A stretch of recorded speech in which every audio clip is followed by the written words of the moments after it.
Assalamualaikum warahmatullahi wabarakatuh. Hello everyone, apa kabar? Di sini saya Nadira Darusaidah dengan NIM akhir 057. Saya dari kelas Geografi 2022C. Di sini saya akan membacakan hasil UTS saya dalam mata kuliah Pendidikan Kewarganegaraan dengan dosen pengampu yaitu Bapak Hendrik Pandu Paksi, SPD MPD. Soal UTS yang pertama yaitu setiap orang mencintai bangsa dan negaranya menurut caranya masing-masing. Sebagai mahasiswa, peran apa yang sudah Anda lakukan untuk bangsa dan negara Anda sebagai wujud semangat nasionalisme?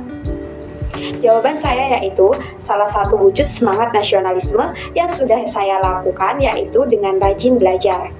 Sebagai mahasiswa, tentu rajin belajar merupakan tugas yang utama dan pertama. Kegiatan belajar yang saya lakukan secara rutin ternyata memiliki banyak sekali manfaat positif bagi kehidupan saya. Selain bisa mendapatkan nilai yang bagus ketika mengikuti ujian atau melaksanakan kuis, dengan rajin belajar juga memberikan banyak sekali ilmu dan pengetahuan baru yang tentunya bermanfaat untuk kehidupan sehari-hari. Pertanyaan yang kedua yaitu, syarat terbentuknya negara adalah memiliki wilayah, rakyat, dan pemerintahan yang berdaulat. Namun, meskipun syarat tersebut telah terpenuhi, suatu negara memerlukan syarat tambahan, yaitu adanya pengakuan dari negara lain, baik secara de facto maupun de jure. Coba jelaskan poin A, apa yang dimaksud dengan berdaulat itu? Poin B, apa fungsinya pengakuan negara lain bagi suatu negara? Jawaban saya yaitu, berdaulat berasal dari bahasa Arab yang memiliki arti kekuasaan. Jadi berdaulat artinya mempunyai kekuasaan.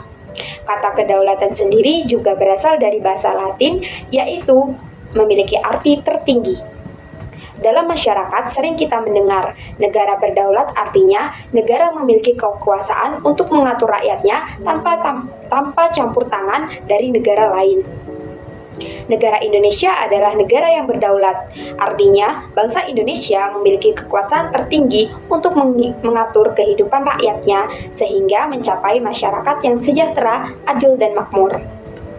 Poin B, fungsi pengakuan suatu negara lain bagi negara, yaitu ada 3 alasan mengapa pengakuan tersebut menjadi syarat penting bagi berdirinya sebuah negara, yaitu pengakuan negara lain menjelaskan keberadaan suatu negara. Jadi, dengan adanya pengakuan negara lain, maka keberadaan suatu negara akan diakui. Kemudian, menjadi bukti bahwa negara lain mengakui kemerdekaan dan pemerintahan yang sah dari suatu negara. Dan yang terakhir, pengakuan dari negara lain merupakan hal terpenting dalam menjalin hubungan internasional, di mana tanpa adanya pengakuan negara lain, otomatis negara tersebut tidak akan mungkin bisa menjalin hubungan secara internasional. Pertanyaan yang ketiga, siapa yang berwenang membuat konstitusi di suatu negara? Dan apabila konstitusi tersebut sudah tidak sesuai dengan kondisi masyarakat, bagaimana cara memperbaikinya? Jawaban saya yaitu, konstitusi ini dibuat oleh lembaga yang berwenang di dalam sebuah negara, di mana lembaga yang berwenang untuk membuat Undang-Undang Dasar 1945 di negara kita sendiri yaitu DPR. Kita tidak boleh asal dalam membuat sebuah konstitusi, karena akibat yang dihasilkan juga bukanlah hal yang kecil. Mengenai prosedur perubahan konstitusi, menurut C.F. Strong, ada beberapa cara perubahan konstitusi. Yang pertama yaitu perubahan konstitusi yang dilakukan oleh pemegang kekuasaan legislatif menurut pembatasan tertentu. Yang kedua, perubahan konstitusi yang dilakukan oleh rakyat melalui suatu referendum. Yang ketiga, perubahan konstitusi yang dilakukan oleh sejumlah negara-negara bagian yang terdapat pada negara berbentuk serikat. Dan yang terakhir, perubahan konstitusi yang dilakukan dalam suatu konvensi atau dilakukan oleh sebuah lembaga negara khusus yang dibentuk hanya untuk keperluan perubahan. Soal nomor 4, John F. Kennedy pernah berkata, "Jangan tanyakan apa yang negara berikan kepadamu, tapi tanyakan apa yang kamu berikan kepada negaramu."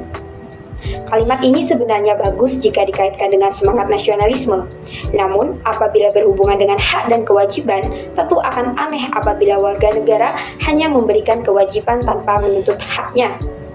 Menurut Anda, bagaimana konsep yang benar dalam memahami hak dan kewajiban dalam hubungan antara negara dan warga negaranya?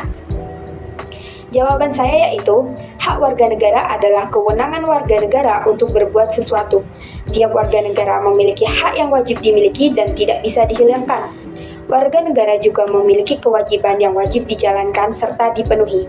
Pada dasarnya, hak dan kewajiban tersebut merupakan wujud hubungan warga negara dengan negaranya, di mana hak warga negara adalah kewenangan yang dimiliki seseorang untuk berbuat sesuatu, sedangkan kewajiban warga negara adalah segala sesuatu yang wajib dilakukan dengan penuh tanggung jawab oleh warga negara kepada negaranya. Contohnya seperti wajib menaati hukum dan pemerintahan, wajib membela negara, serta wajib dalam upaya pertahanan negara. Soal yang kelima atau soal yang terakhir yaitu, agar penegakan hukum bisa berjalan optimal, kita tidak bisa hanya mengandalkan aparat saja. Kita memerlukan adanya peran serta masyarakat dalam penegakan hukum. Namun, di berbagai tempat masih banyak kita jumpai masyarakat yang belum sadar hukum. Coba berikan 3 ide bagaimana cara menumbuhkan kesadaran masyarakat terhadap penegakan hukum di Indonesia. Cara menumbuhkan kesadaran hukum masyarakat terhadap penegakan hukum di Indonesia, yang pertama yaitu dengan cara melakukan sosialisasi mengenai kesadaran hukum. Yang kedua yaitu meningkatkan pemahaman masyarakat bahwa hukum sebagai pelindung bagi masyarakat. Dan yang terakhir yaitu menanamkan sikap hukum, di mana sikap hukum adalah suatu kecenderungan yang dimiliki masyarakat untuk menerima hukum. Sekian hasil UTS saya. Bila ada kesalahan, saya mohon maaf yang sebesar-besarnya. Billahi taufiq wal hidayah, wa ridho wal inayah. Wassalamualaikum warahmatullahi wabarakatuh.